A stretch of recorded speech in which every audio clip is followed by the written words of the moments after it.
Don't rush yourself. Sometimes anticipation can heighten the pleasure. It's a funny thing about pleasure. It can be quite pleasurable.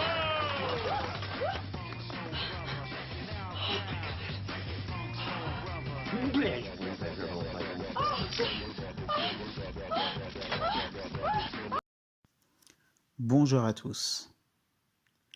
Qu'est-ce que l'hypnose érotique? Pour répondre à cette question, je vais d'abord définir le mot hypnose, puis définir l'érotisme. L'hypnose est avant tout un état de relaxation profonde. Ce n'est pas un état de sommeil, comme on peut vous le faire croire à la télévision ou dans des spectacles d'hypnose. Donc c'est un état de relaxation où il y a une distorsion de la réalité pour vivre des phénomènes drôles et amusants, comme l'amnésie par exemple. Et cette amnésie peut être proposée par une suggestion. Définissons maintenant le mot érotisme. Quel que soit le domaine lié à l'érotisme, c'est une représentation qui a pour but d'éveiller le désir sexuel émotionnellement et sensuellement. Donc maintenant, si je mélange un peu ces deux définitions, je dirais que l'hypnose érotique, c'est un moyen d'éveiller émotionnellement et sensuellement un désir sexuel. Le tout dans une parfaite relaxation et de détente.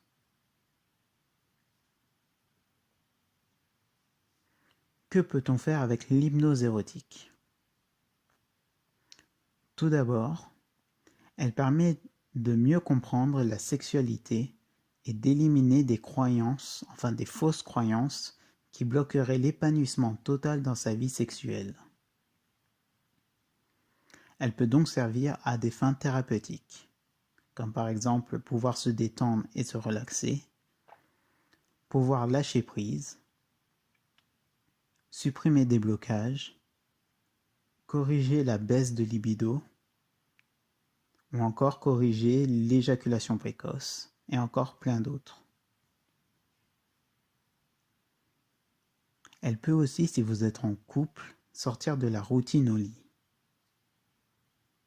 Elle peut être utilisée pour monter la température, une sorte de préliminaire car elle peut faire ressentir des sensations érotiques, comme le désir, l'excitation, le plaisir et l'orgasme. Une piqûre de rappel.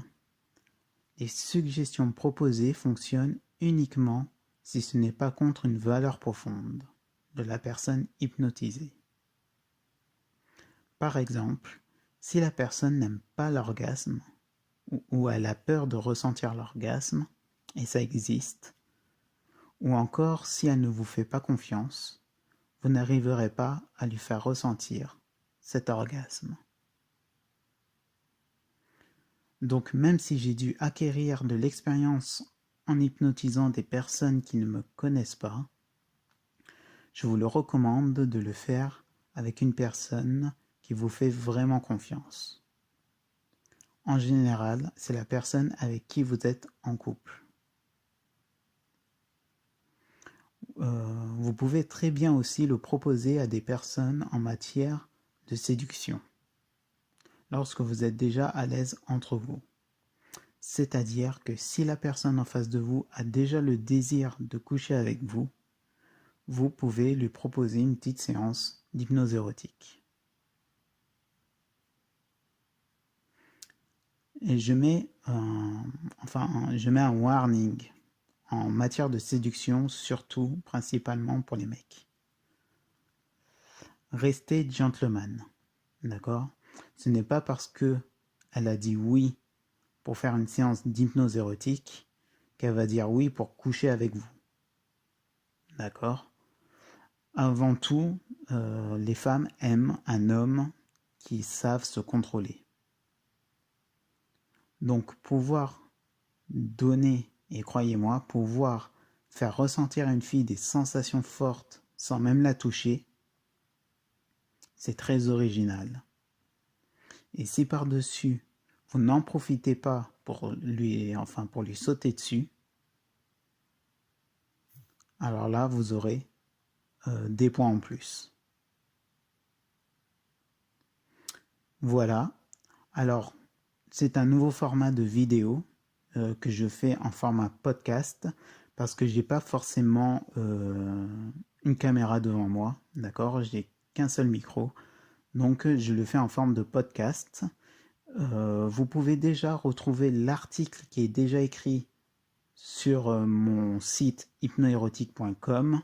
La vidéo va être rajoutée sur l'article, enfin dans l'article.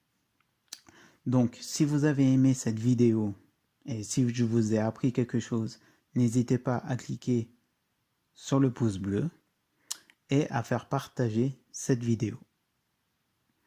Et si tu es nouveau, n'hésite pas à t'abonner à ma chaîne. Je vous dis maintenant à très vite pour un prochain podcast.